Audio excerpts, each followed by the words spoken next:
अस्सलाम वालेकुम स्टूडेंट्स, मैं हूं आपका टीचर मुज़म्मिल हुसैन गुरेजा और आज हम स्टार्ट करेंगे FSc mathematics second year chapter number 3 exercise 3.6 है इंटीग्रेशन की। और नीचे मैंने अपना वेबसाइट का एड्रेस, ईमेल एड्रेस और व्हाट्सएप वाइबर नंबर दे दिया है। अगर आपको कोई प्रॉब्लम हो तो मुझसे कॉन्टैक्ट कर सकते हैं। और जब आप ये वीडियोज़ देखें तो मेरी वीडियोज़ को लाइक भी करें, शेयर भी करें और चैनल को सब्सक्राइब भी करें। आज हम स्टार्ट करें क्वेश्चन नंबर 1 3.6 का। ये सारी एक्सरसाइज जो है ये लिमिट के ऊपर बेस करती है कि जो हमें इंटीग्रेट करने के लिए फंक्शन दिया गया है, पहले हमने इसको इंटीग्रेट करना है और उसके बाद हमने इसके ऊपर जो लिमिट अप्लाई की गई, ये जो है इंटीग्रेशन के इंटीग्रल साइन के नीचे और ऊपर ये लिमिट होती है इसकी 1 और 2 लिखा है, ये लिमिट है, तो ये हमने अप्लाई करनी है इसके ऊपर। तो टेक्निक्स इसके अंदर जितनी हमने पहले पढ़ी हैं 5 एक्सरसाइज के अंदर, वो सारी की सारी यूज़ होनी है। तो फंक्शन को पहले हमने सारे को इंटीग्रेट करना है, जो भी टेक्निक यूज़ होती है उस टेक्निक को यूज़ करने के बाद उसके बाद फिर हमने इसके ऊपर लिमिट अप्लाई कर देनी है। ठीक है, तो सबसे पहले ये देखते हैं कि जो फंक्शन है हमारे पास, ये सबसे सिंपल फंक्शन है, अलजेब्रिक फंक्शन है, 2 टर्म्स पर मुश्तमिल है। इस तरह का फंक्शन अगर हमारे पास हो तो हम इसको अलग अलग इंटीग्रेट करते हैं। तो स्टार्ट करते हैं। तो ये सबसे पहले हम इनको अलग अलग करेंगे इंटीग्रेट। एक्स स्क्वायर को अलग कर लिया प्लस इंटीग्रल 1 to 2 1 dx। अब इसको इंटीग्रेट करना है हमने फंक्शन को। आपको पता है कि ये एक्स की पावर 2 आ रही है, ठीक है। तो इसको इंटीग्रेट करने का तरीका होता है कि हम जो भी पावर आ रही है उसके अंदर एक ऐड कर लेते हैं और उसी से हम डिवाइड कर लेते हैं। ये लिखने की ज़रूरत नहीं, ये वाला स्टेप मैं लिख रहा हूँ सिर्फ इसलिए क्योंकि अभी स्टार्ट है इस एक्सरसाइज का। उसके बाद हमने ऐसे लाइन लगानी होती है सीधी, ये मॉडुलस को शो करती है, ठीक है, मैग्नीट्यूड को, कि ये जो फंक्शन आ रहा है इसका जो मैग्नीट्यूड है वो कहाँ से कहाँ तक है, या उसकी लिमिट जो है वो 1 से 2 तक है।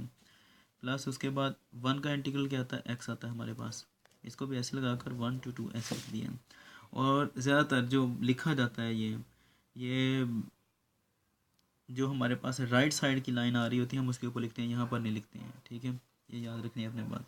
इसको सॉल्व कर लें, क्या आता है, x³/3 आ गया, 1 to 2 आ गई, प्लस इसके ऊपर अभी नहीं अप्लाई करनी है। मैंने आपको पहले बताया था कि जो हमने स्टेप अप्लाई करना है वो जो भी हमने कह लो कि फंक्शन अप्लाई करना है या फार्मूला अप्लाई करना है वो पूरे स्टेप पर करते हैं। तो अब हम इसके ऊपर लिमिट अप्लाई करेंगे। लिमिट अप्लाई करने का तरीका ये होता है, सबसे पहले अपर लिमिट वेरिएबल के अंदर सब्स्टिट्यूट करनी है, ये बात याद रहे, ठीक है। अगर कोई आर्बिट्रेरी कांस्टेंट आ रहा है ए बी वगैरह, उसके अंदर नहीं करनी, जो भी वेरिएबल आएगा हमारे पास उसके ऊपर हमने लिमिट को रखना है। वेरिएबल का कैसे पता चलता है कौन सा वेरिएबल है, कि जिसके साथ डेरिवेटिव होता है, डी एक्स आ रहा है इसका मतलब एक्स वेरिएबल है हमारा। अच्छा, करते हैं, क्या करते हैं, हमेशा ये बात याद रखें, upper limit minus lower limit होती है, ये बात आपने हमेशा याद रखनी है, upper limit minus lower limit. तो पहले क्या आएगा, एक्स की जगह पर 2 रख दिया, अपर लिमिट लगा दी क्यूब/3, ये वैसे का वैसे ही आएगा, माइनस उसके बाद लोअर लिमिट लगा दी, क्या आ रही है 1 का क्यूब/3, इसको ब्रैकेट में लिख लेते हैं। अब प्लस ये वाला, उसके बाद जो सेकंड हमारी टर्म आ रही थी उसको भी ऐसे ही है, upper limit 2 minus lower limit क्या आ रही है 1, एक्स की जगह पर सब्स्टिट्यूट किया है, यानी कि हमने करना है एक्स माइनस एक्स लिखा है, फिर एक्स की जगह पर हमने क्या कर दिया 2 रख दिया और माइनस एक्स की जगह पर क्या रख दिया 1 रख दिया, ऐसे करते हैं सब्स्टिट्यूट इसको। अब 2 का क्यूब क्या होता है 8, नीचे 3 आ जाएगा, -1 का क्यूब 1 होता है और 3 आ गया, प्लस ये क्या आ जाएगा हमारे पास 2 में से 1 निकाला 1 आ गया। इसका सारे का बेशक ले लें आप एलसीएम, या इन दोनों का लेके बाद में इसको कर लें, 3 ले लिया, सबका ले लेते हैं एलसीएम सॉल्व करने के लिए। तो ये 8 - 7 प्लस 8 - 1 और प्लस 3 आ गया हमारे पास। इसको सॉल्व करते हैं, 8 और 3 11, 11 में से 1 निकाले 10, तो आंसर आता है 10/3। तो ये हमारा आंसर है। उम्मीद है कि आपको समझ आ गया होगा। अगर कोई प्रॉब्लम हो क्वेश्चन में तो आप मुझसे कॉन्टैक्ट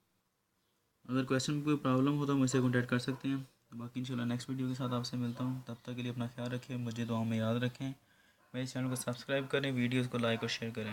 अल्लाह हाफिज़।